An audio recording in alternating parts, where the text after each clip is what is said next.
Bien, jóvenes, muy buenas tardes. Esta semana vamos a ver el tema sobre la búsqueda de identidad y vivencia saludable en el adolescente, ¿verdad? Entonces vamos a ver este temita de la búsqueda de identidad y vivencia saludable.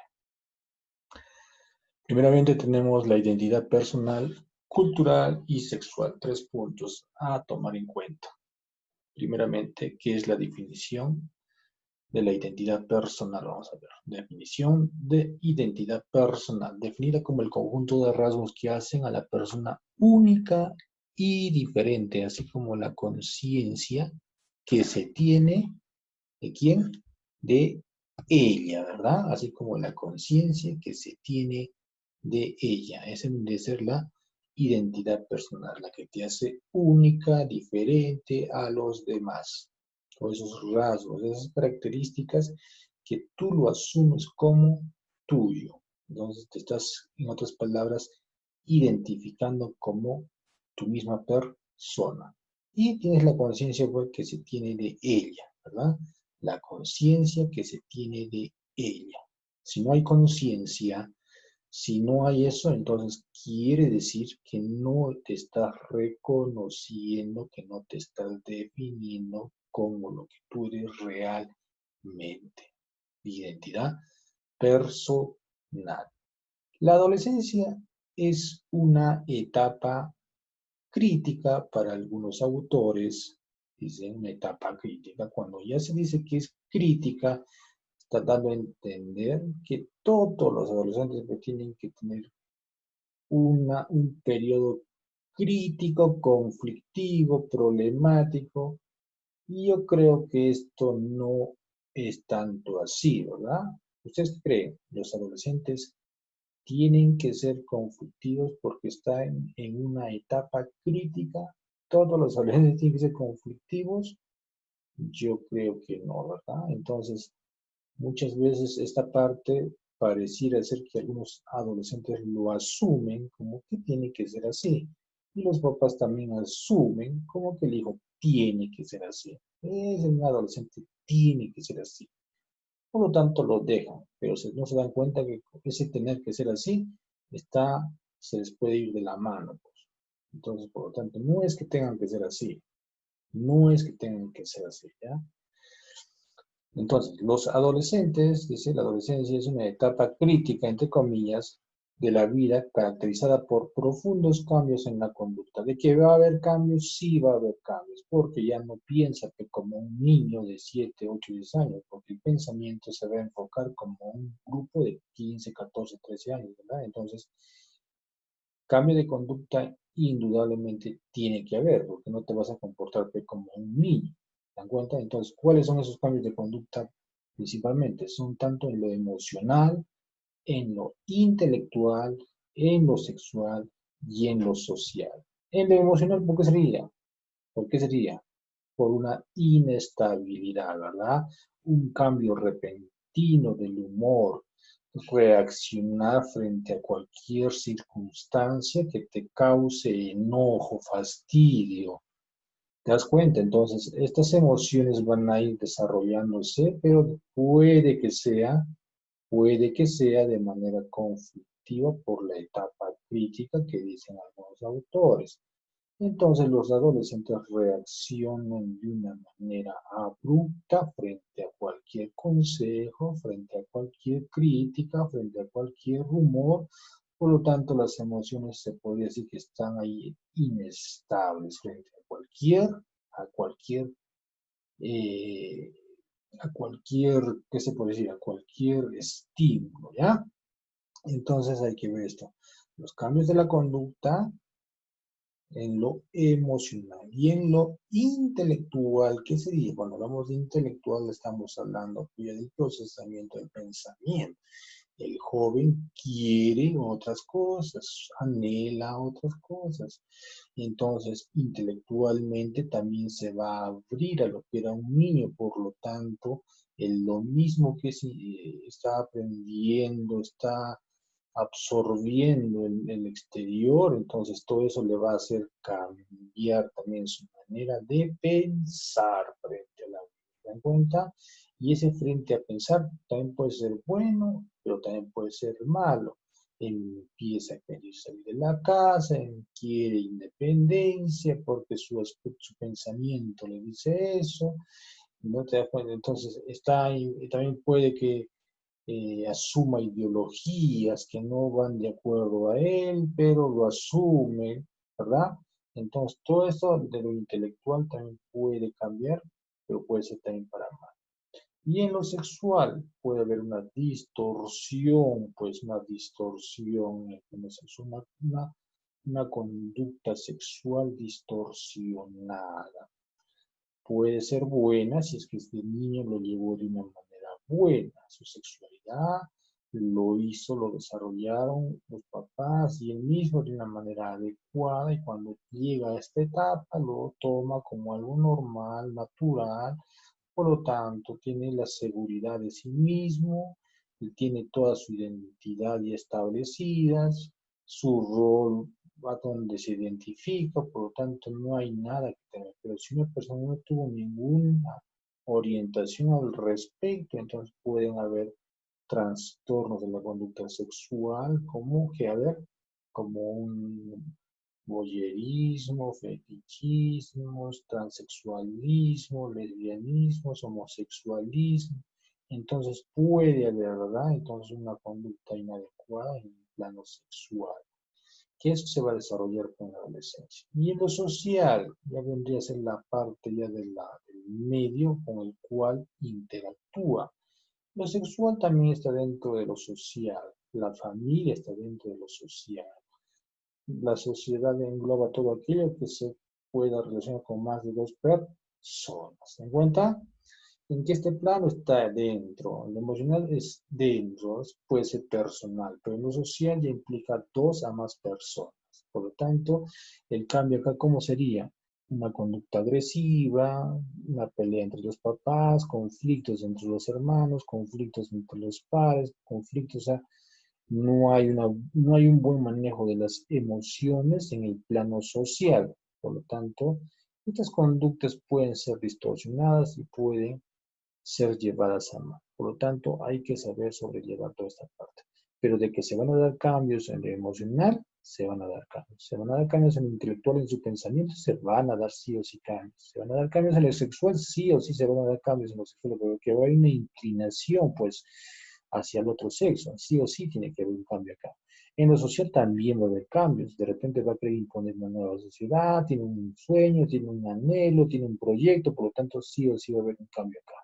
Jóvenes, entonces ustedes averigüen, investiguen qué puede haber acá, qué puede haber acá, qué puede haber acá y qué puede haber acá, ¿ya? Esa va a ser una tareita también para ustedes. ¿Qué más tenemos? Definición de identidad cultural. Pasamos al otro plano de la identidad cultural. Anteriormente era la identidad personal, pero acá pasamos a la identidad cultural. ¿Qué cosa es? Dice, es el conjunto de peculiaridades propias de una cultura o grupo que permiten a los individuos identificarse como miembros de ese grupo. Anteriormente se identificaban como personas, pero ahora se están identificando como miembros del grupo al cual pertenece, pero también diferenciarse de otros grupos culturales por las tradiciones, costumbres que genera quién, la identidad cultural de los pueblos, que son un elemento cohesionador. Las tradiciones, las costumbres que se generan son qué cosa, la identidad cultural de los pueblos, que es un elemento cohesionador. ¿Qué es un elemento cohesionador? Que integra a las personas para enfocarse en el sentido de su pertenencia, de su cultura. Por lo tanto, todas esas costumbres, todas esas tradiciones van a actuar como integradores de la sociedad. Se van a cohesionar, como que si pertenecieran a ese grupo. ¿Se dan cuenta? Entonces es una identidad. ¿Qué más? Generando un sentido de pertenencia. Claro, ya te estás generando emocionalmente, te sientes parte del grupo, hay un sentido de pertenencia. No es un concepto fijo, sino dinámico, porque siempre está en constante cambio. Nuevas costumbres pueden haber, nuevos proyectos pueden haber, nuevas ideas pueden haber, se puede formar una nueva cultura, por lo tanto no es un concepto fijo, sino es dinámico. acá, como dice, ¿no? Porque se forman nuevas realidades históricas de acuerdo a las tradiciones que se puedan ir, ¿cierto? Se puedan ir generando nuevas realidades históricas del pueblo. La realidad del año 1900 va a ser diferente al año después de 100 años, ¿no? Acá estamos en el 2020, acá en el 2050 va a ser otra realidad. ¿Qué cultura nueva se impondrá? ¿Se dan cuenta? Entonces siempre está en constante cambio. Pero ese cambio hace que las personas también se adecúen a ese cambio y se sientan parte también de ese grupo. Pero definición de identidad en resumen sería conjunto de peculiaridades propias, ¿verdad? Que tú te haces parte, te identificas como miembro del grupo. ¿De jóvenes? Identificación por las peculiaridades y características del grupo al cual tú perteneces. Ahora, definición de identidad sexual. Vamos a ver la definición de identidad sexual. Es un proceso psíquico, social y cultural que se realiza mediante la intervención de una serie de modelos ofrecidos por la familia, la sociedad y la cultura en el proceso de su desarrollo evolutivo. Hemos visto, hemos estudiado que la identidad sexual se va a formar desde que uno nace, pues desde que uno nace, cómo el papá asume que es ese bebé, cómo lo asume como varón o como mujer. De acuerdo a eso, entonces el niño ya va a sentirse como varón o como mujercita. Por lo tanto, ya de ahí empieza. ¿Qué color me compró? ¿Cómo se identifica ese color con ella, con él? La clase de ropa, cómo lo identificamos, la clase de juguetes, la forma como hablamos, la forma como le vestimos. Todo eso implica un desarrollo psíquico ya en su cabecita, se va forjando el bebé hasta que crece, ¿verdad? Entonces dice que es un proceso psíquico porque está en su cabecita, se va a ir desarrollando social, cultural, que se realiza mediante la interacción de una serie de modelos, y esos modelos primeramente son ofrecidos ¿por quién? Por la familia, ¿verdad? Por la familia, la sociedad y la cultura también le va a imponer. La cultura le dice que tiene que portarse de esa manera, por lo tanto, como él se siente parte, lo va a asumir. Si no se siente parte, no lo quiere asumir, entonces estamos hablando de un problema.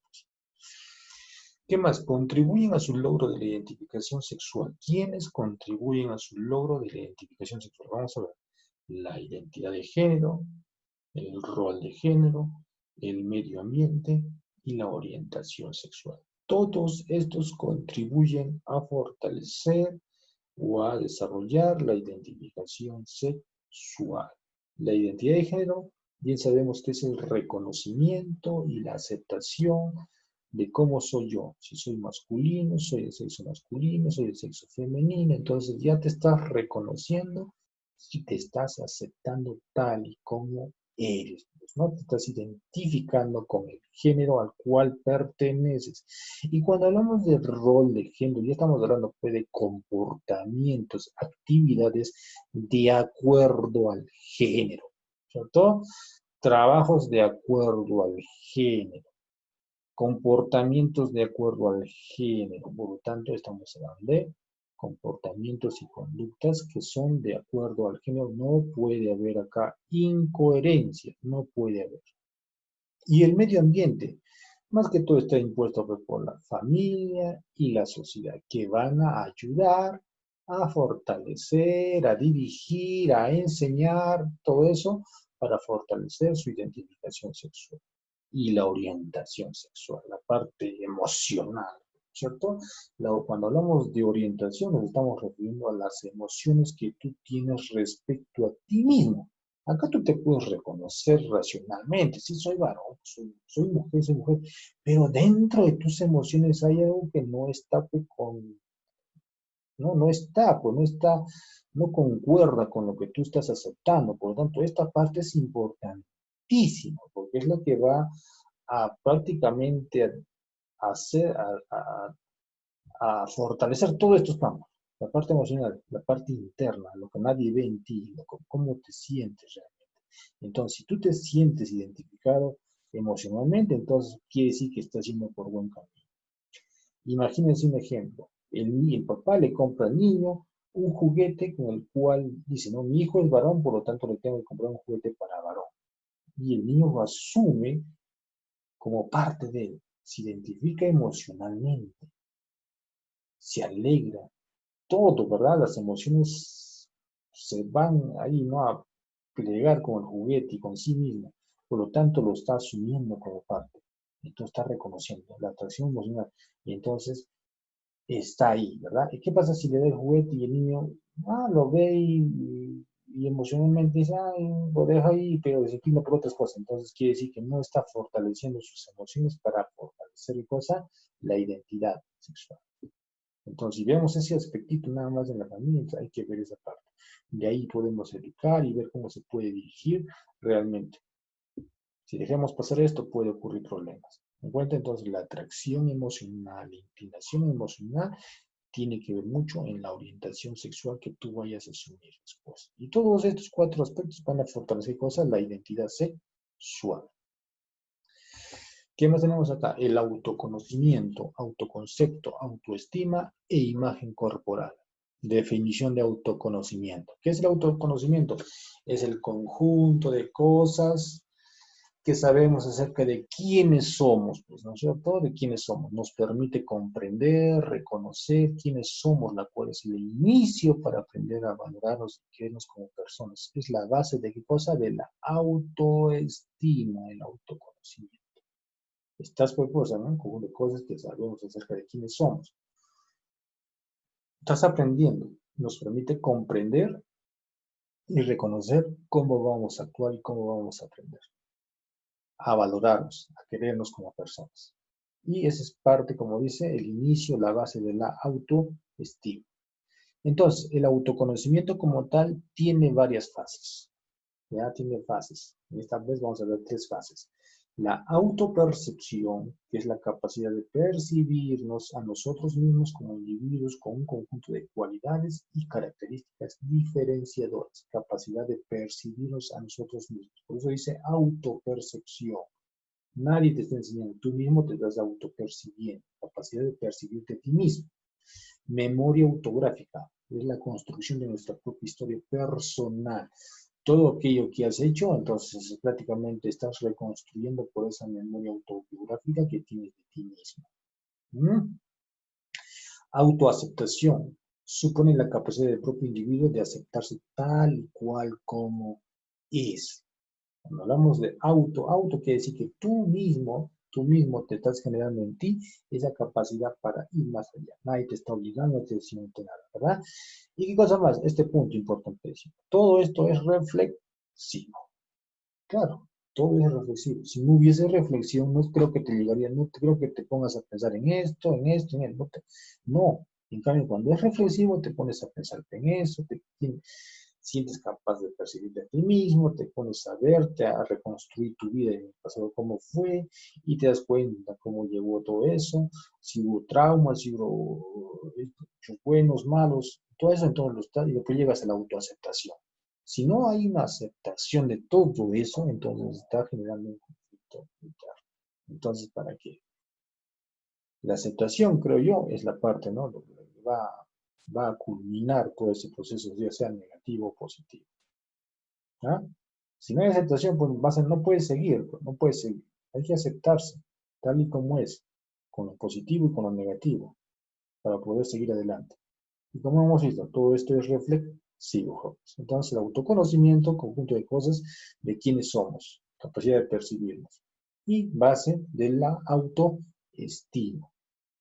Claro, te estás percibiendo, ya es como si racionalmente estás haciendo todo eso, pero autoestima ya viene después, como un motor.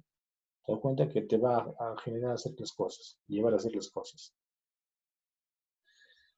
¿Qué más tenemos? Definición de autoconcepto. ¿Qué es el autoconcepto? Es el concepto que tenemos de nosotros mismos. ¿Mm? Lo anterior era estabas como acumulando, ¿verdad? Como acumulando. Pero acá es ya has formado el concepto que tú tienes de ti mismo, juntamente con las creencias personales que vamos elaborando desde la infancia a lo largo de la vida. Todas esas creencias, capacidades que tú tienes de ti mismo, todo eso va a formar el autoconcepto. También es la interpretación de nuestras emociones, nuestra conducta y la comparación de la misma. También interpreta las emociones. Forjarla desde temprana edad permite sentirse seguros y con más confianza en el entorno social. De ahí la importancia de la educación en la niñez, desde la infancia, 0, 1, 2 años, ya desde ahí, ¿verdad? 3 años ya está generando ya su autoimagen, su autoconcepto de sí mismo, tal cosa, está reconociendo como tal. Por lo tanto, hay que motivar y llevar eso en los niños. Autoconcepto. Concepto que tenemos de nosotros mismos, juntamente con las creencias que vamos adquiriendo a lo largo de la vida, jóvenes, ¿ya? Ese es el autoconcepto. Autorreconocimiento es otro, ¿verdad? Es otro. Acumulación, ¿verdad? Acumulación. En cambio acá ya has generado el concepto de ti mismo. ¿Qué más tenemos? Definición de autoestima. ¿Qué vendría a ser la autoestima? Es la valoración, pues, ¿no? La percepción, cómo nos asumimos, como positivos, como negativos, cómo nos evaluamos, cómo están tus pensamientos, tus sentimientos, tus emociones respecto a ti mismo. Si son negativas, si son positivas. Entonces, esa no es la definición de la autoestima. Es la valoración, percepción o juicio positivo o negativo que una persona tiene de sí misma en función de qué cosa, del uso, de la evaluación de sus pensamientos, sentimientos y experiencias. Todas esas experiencias que le pasó en el pasado y lo valora, ¿verdad? Y lo evalúa, ¿no? Estuvo mal, entonces se deprime, se da a caer, ¿verdad? Fue positivo, eso le da motivos para salir adelante, ¿se dan cuenta? Entonces, todo eso va a evaluar, todos esos pensamientos, todos esos sentimientos y todas esas experiencias. ¿Qué compone la autoestima? ¿Cuáles son los componentes de la autoestima? Tenemos el componente cognitivo, el componente afectivo y el componente conductual. Cognitivo, la descripción que tiene cada uno de sí mismo en las diferentes dimensiones de su vida. Está describiendo, pues está haciendo un proceso de pensamiento, está desarrollando dentro de sí. Incluye la opinión que se tiene de la propia persona y conducta, así como las ideas, creencias, etcétera, sobre sí mismo, lo que pienso es esto, ¿verdad? Esto es lo que pienso de mí mismo, cognitivo, ¿no? El pensamiento. Y afectivo es el resultado de la valoración que realizamos de las percepciones de nosotros mismos, supone un juicio de valor sobre nuestras cualidades personales. La respuesta afectiva ante la percepción de uno mismo, lo que siento. Acá es lo que pienso, en lo cognitivo, y en lo afectivo vendría a ser lo que yo siento, ¿verdad? Ya va más llevado por los sentimientos y las emociones. Y lo conductual vendría a ser por lo que yo hago, pues, ¿no? Por la conducta que voy a realizar. Si ese hecho que he realizado me valora o ¿qué cosa? O es negativo o es positivo. Si lo valoro o no lo valoro. Entonces, esa es la parte conductual, la parte de la actuación, de los hechos, se podría decir. Es el proceso final de la evaluación anterior que se plasma en la decisión, en la intención de actuar. Lógicamente, nuestras acciones vendrán muy determinadas por la opinión que tenemos de nosotros mismos, pues, ¿no? Si tú te sientes capaz de realizar, pues, ¿no?, tus pensamientos, entonces lo vas a actuar, lo vas a realizar. Es por eso que dice, por la opinión que tengamos de nosotros mismos. Está determinado por eso. Porque el pensamiento te va a llevar a actuar. ¿Te das cuenta? Te va a llevar. Todo se genera en el pensamiento. Todo empieza por una idea, por un pensamiento. Y eso te va a llevar a actuar. ¿Te das cuenta? Entonces, los componentes de la autoestima, ¿cuáles son, jovencitos? Lo cognitivo, lo afectivo y lo conductual. Lo cognitivo es lo que yo pienso, lo afectivo es lo que yo siento y lo conductual es lo que hago. ¿Ya? Entonces hay que ver esta parte. Amistad y enamoramiento. Vamos a ver brevemente lo que es la amistad. La amistad es una relación afectiva porque está involucrando sentimientos, sustentada en valores puros y desinteresados. Refleja la necesidad que tienen todos los seres humanos de comunicarse con otros, de expresar y recibir afecto. ¿Cómo qué? Como aprender a expresar el cariño, como el respeto, la sinceridad, lealtad, confianza y la generosidad, y aceptar al otro con todas sus virtudes y defectos. Qué bonito, ¿no? La amistad. Relación afectiva sustentada en valores puros, desinteresados, ¿verdad? Aunque hay amistades interesadas, existen amistades interesadas, pero lo más puro sería una amistad desinteresada, que refleja la necesidad que tienen todos los seres humanos de comunicarse. Todos los seres humanos tienen amigos, o hay alguna persona que no tiene amigos. Todos tienen uno, dos, tres, cuatro o más amigos, pero todos tienen esa necesidad de relacionarse, porque somos seres eminentemente pues, sociables. ¿Mm?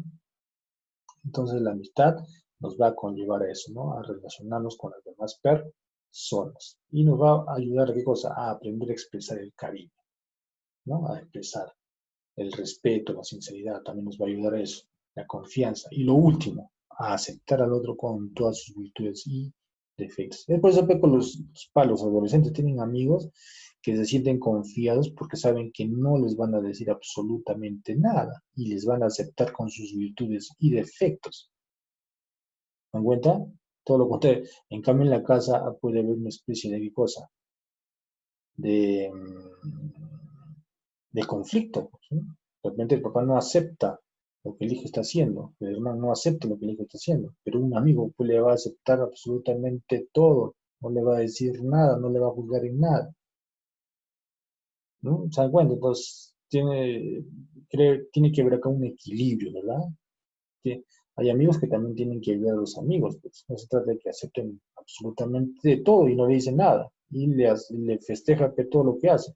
Y el joven que se siente que está siendo apoyado y aceptado tal como es, entonces puede haber conductas que en este caso necesiten ayuda, por lo tanto no hay que asumir todas como verdaderas. Los jóvenes, hay un dicho que dice, ¿no?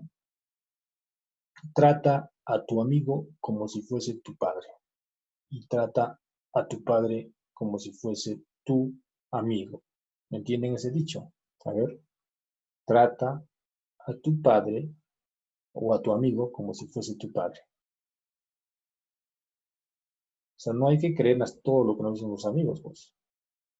Al papá, ¿cómo lo tratamos? Con respeto, ¿te dan cuenta? Entonces, hay que tratar al amigo como si fuese nuestro padre. Y al padre, tratarlo como si fuese nuestro amigo. ¿Te das cuenta? Porque el papá muchas veces se restringe y fácilmente no podemos abordar temas, en cambio con los amigos sí.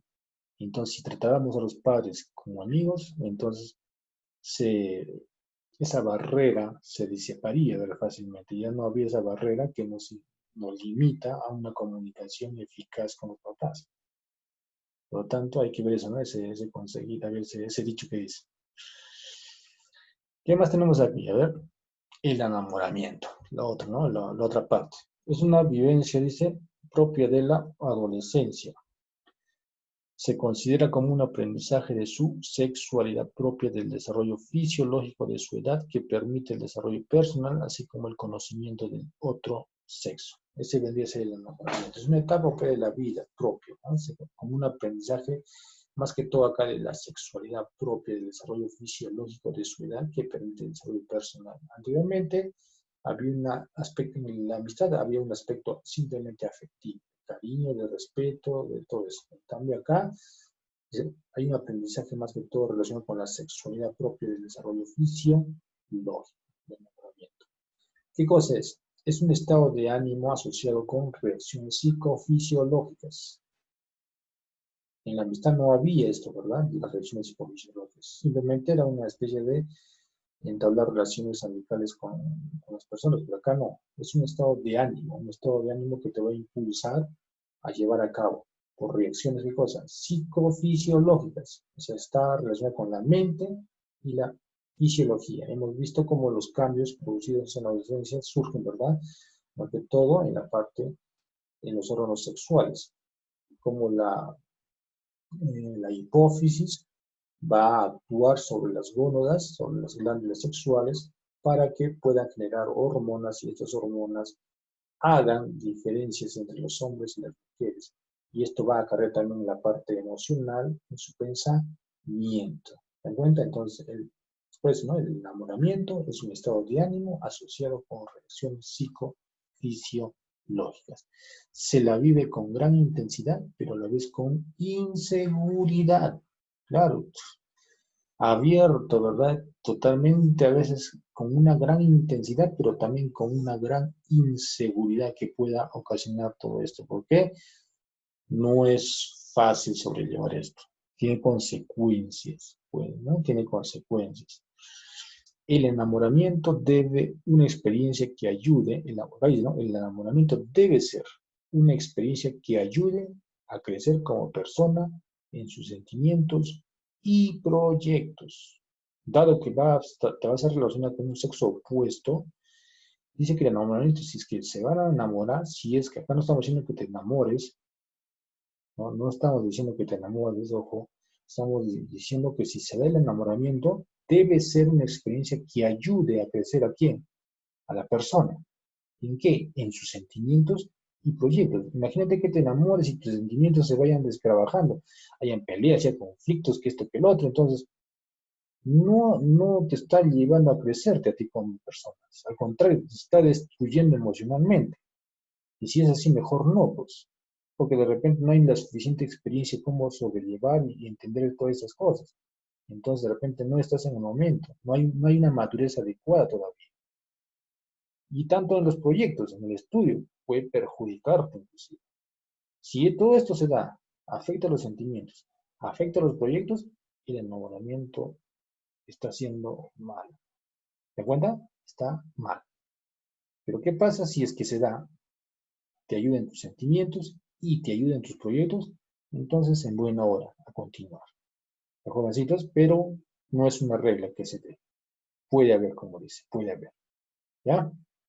A fin de cuentas, este es un aprendizaje de la sexualidad propia del desarrollo, tanto psicológico como fisiológico.